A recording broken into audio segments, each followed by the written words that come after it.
ചിത്രം പൂർണ്ണം 890 പേർ ജനവിധി തേടുന്നു. 16ാമത് കേരള നിയമസഭാ തെരഞ്ഞെടുപ്പിന്റെ ചിത്രം വ്യക്തമായി.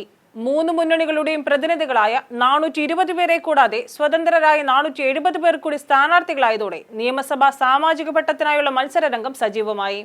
വിമതരുടെയും അപരന്മാരുടെയും ബാഹുല്യം കുറച്ചധികം നിയന്ത്രിക്കാൻ കഴിഞ്ഞത് ഒരു പരിധിവരെ മുന്നണികൾക്ക് ആശ്വാസമായിട്ടുണ്ട്.